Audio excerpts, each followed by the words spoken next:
Hey everyone, welcome to this video. Today I want to go through something that's really important that's been coming up a lot in our discussions with Ecom brands, both with our clients and prospective clients, but generally across the board. And it's the two things that really determine the success or the failure of a particular Ecom business. And it's really simpler than what people make it out to be. And so this came about this morning when I was on the phone to a client, and basically their position was that they're doing 20K a month in their ecom business. They want to get to 50 and really struggling to push past that barrier. And so this came about and inspired me to create this video to really boil it down for everybody and anyone who's aspiring to succeed in ecom. Really quickly, my brother and I started an ecom business, now doing 500K a month in ours, and we also now help other ecom businesses scale their business. So if you're looking for serious help, click below, book an appointment, join the Facebook group, and let's have a chat. All right, let's get into it. So the two things that really contribute to the success or failure of ecom brands that we see time and time again, and something that is constantly needing iteration, it's never final, are two factors. One is traffic, the other thing is conversions. Okay, so those buckets are quite large and complex within themselves and certain intricacies within those two categories, but it really is as simple as that. Anybody who makes it out to be more complex is missing the point. Okay, so the problem with this particular client I was speaking with this morning, as I said, they were averaging 20K a month currently, looking to get to 50. They have really great conversion rates. People who visit their site, their conversion rate's around 4-5%, which is, above industry standard of about 3%. And so from what we could identify, of course, that can always be improved, but that's enough proof that people who are visiting the site are actually going ahead and purchasing, that we can afford to pour more traffic in. So their problem was predominantly a traffic problem.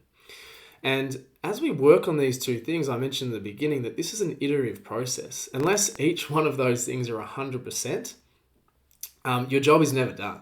You're always looking to increase the conversion rate and increase the traffic, and both move them up together concurrently, incrementally, as time goes on. Okay? And so let's firstly talk about the traffic problem. We address this when clearly there's not enough traffic coming to the website, but also when we've hypothesized or it has been proven that the website is converting, and we'll go through some of those factors in a moment.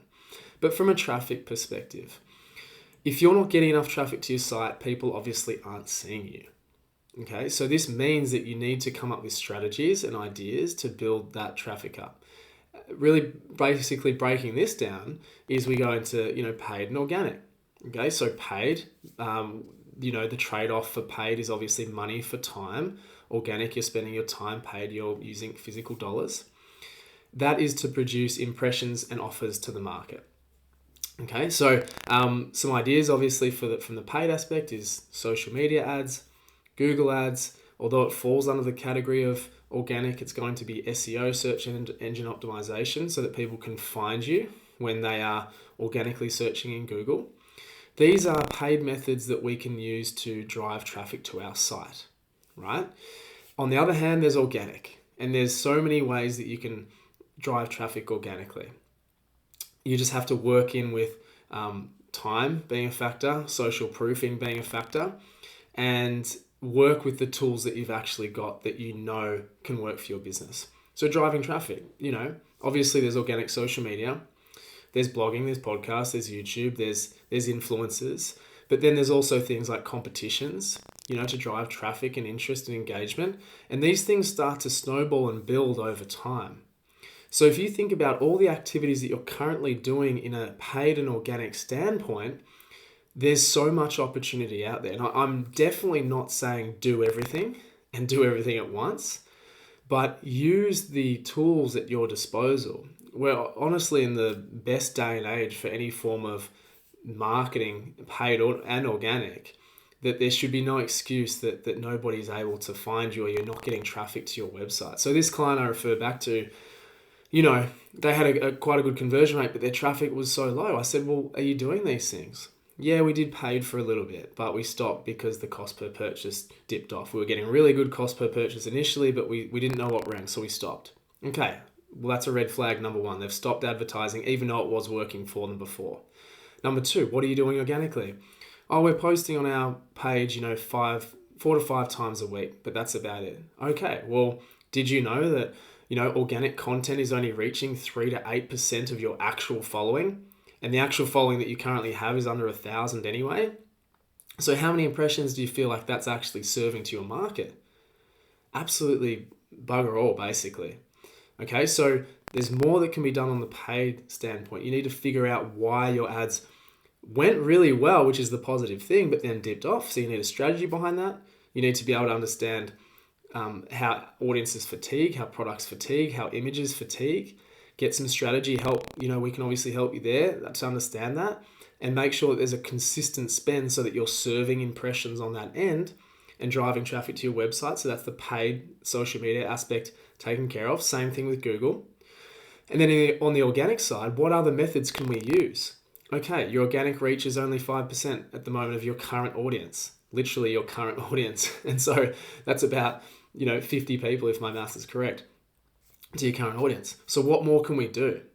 Let's look at competitions. Let's look at collaborations. Let's look at leveraging off other people's audiences to bring them into the mix.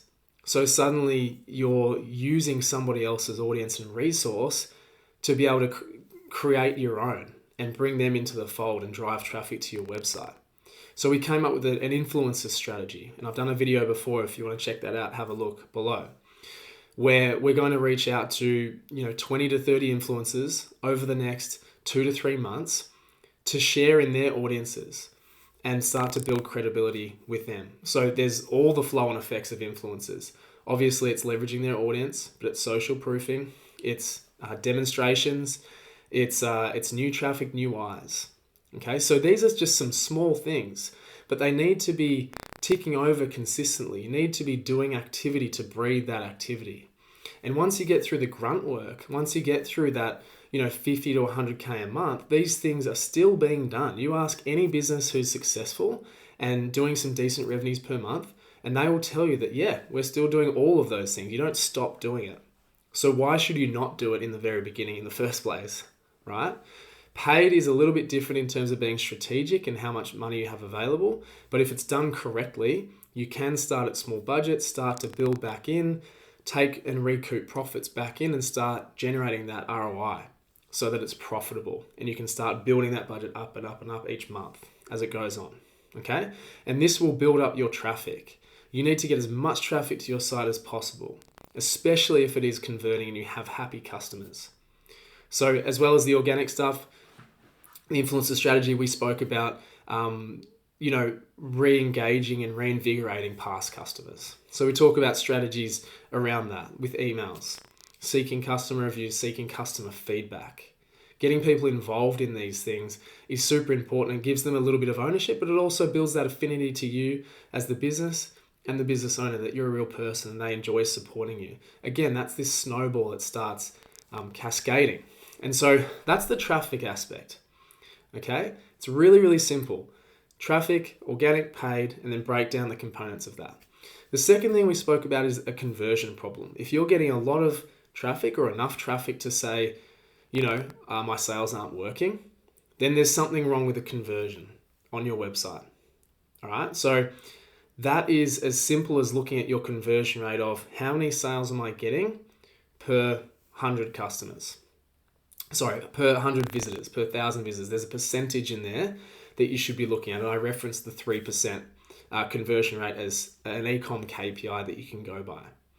Everybody will have their little nuance and let's call it their level of standard. For Karmic, for example, ours is around that 8-9%. And so if ours starts to dip from that, then we look at ways of why that is the case and how we can improve that and reduce the loss there, or rather increase the conversion rate. But you will have your standard. And so if there's a conversion problem, then there's certain things you need to look at. The website load speed. When people are actually typing in your website or going from a certain link, is it taking too long to load? You've got literally seconds to entertain people and ensure that people know that they're in the right spot and they're interested in what you see.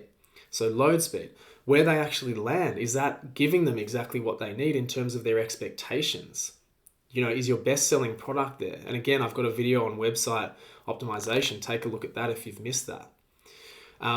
Is it easy to navigate around? So these are some conversion rate optimization ideas that are needed to be tested and played around with your user experience. So CRO is one thing, but then the other thing that comes into it is your actual product itself, right? Are people wanting your product? Is it functional? Is there enough imagery? Are people understanding exactly what it is and what they get for their money? Which ties into pricing. How are you pricing yourself, and is it competitive enough? Which ties into adding to cart, like your checkout process. Is it easy? Does it have options? Why are people not actually converting into purchases? And so with this data, you can start to see X amount of people are landing on my page, Y amount of people are adding to cart, Z amount of people are initiating the checkout, and what's after Z? AA people are actually purchasing. Okay, so this is some ratios that you need to work out to understand where to focus to be able to improve these metrics.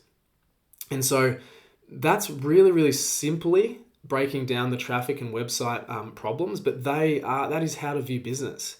Those who overcomplicate things are the ones that are going to lose out and miss out.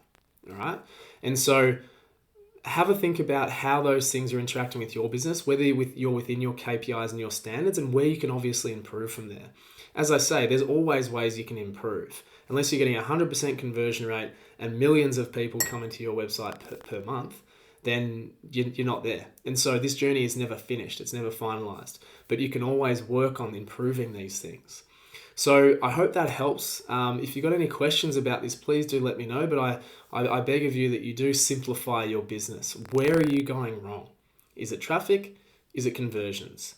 Assess those things down to the nuts and bolts, and you'll come up with a plethora of ways to be able to improve each of those things concurrently so that you can peg up your business and drive those revenues forward. So I hope this was helpful. If you've got any questions, let me know, and I'll see you in the next one. Thanks.